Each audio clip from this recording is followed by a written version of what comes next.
दिसंबर दूसरी जंग अजीम के बाद 5 दिसंबर 1945 को अमरीकी बहरिया के 5 TBM इवेंजर बमबार तैयारे, जिन्हें मजमूई तौर पर फ्लाइट 19 कहा जाता है, फ्लोरिडा के न्यूअल एयर स्टेशन फोर्ट लाडरडेल से मामूल की तरबीती परवाज के लिए रवाना हुए।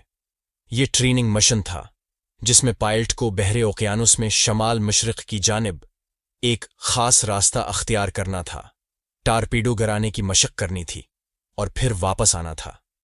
इस मिशन को 5 हवाई जहाज़ों में 14 तजर्बा कार अमले के अरकान इंजाम दे रहे थे, जिनकी क़ियादत लेफ्टिनेंट चार्ल्स टेलर कर रहे थे। फ्लाइट 19 के 5 तैयारे दोपहर 2:10 पर फ्लोरिडा के फोर्ट लाडरडेल न्यूअल एयर स्टेशन से परवाज के लिए रवाना हुए। तैयारों की क़ियादत लेफ्टिनेंट चार्ल्स टेलर कर रहे थे, जो एक तजर्बाकार पायलट थे। तरबीती परवाज के दौरान तकरीबन 3:40 पर लेफ्टिनेंट टेलर ने इतला दी कि उनके नेविगेशनल आलात काम नहीं कर रहे और वो अपने रास्ते से भटक चुके हैं। उनका कहना था कि वो समंदर के ऊपर परवाज कर रहे हैं और उन्हें यकीन नहीं था कि वो फ्लोरिडा की तरफ जा रहे हैं या बरमूदा के इलाके की तरफ।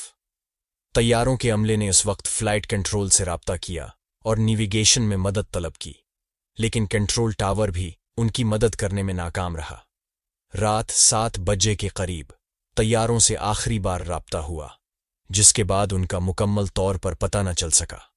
फौरन बाद में अमरीकी बहरिया ने एक बहुत बड़ा सर्च ऑपरेशन शुरू किया, जिसमें PBM-5 मार्टिन मेरनर तैयारे भी शामिल थे, लेकिन बदकिस्मती से ये सर्च तैयारा भी दौरान परवाज गायब हो गया। बाद में तहकीक से पता चला कि मार्टिन मेरनर तैयारे के गायब होने की मुमकिना वजह इसमें आग लगना हो सकती थी, लेकिन फ्लाइट 19 का कोई सराग नहीं मिला, न कोई तैयारा, न कोई मलबा और न ही अमले के अरकान। फ्लाइट 19 की तलाश के लिए फौरी तौर पर एक रेस्क्यू मिशन रवाना किया गया, जिसमें एक PBM मेरीनर तैयारा भी शामिल था। ये तैयारा भी अचानक गुम हो गया और उसके बाद कभी वापस नहीं आया। रेस्क्यू मिशन में शामिल ये तैयारा और उसके 13 अमला भी लापता हो गए। कहा जाता है कि ये तैयारा परवाज के दौरान धमाके का शिकार हो सकता है, क्योंकि कुछ मुशाहदात में समंदर की सतह पर धमाके की इत्तला दी है गई थी।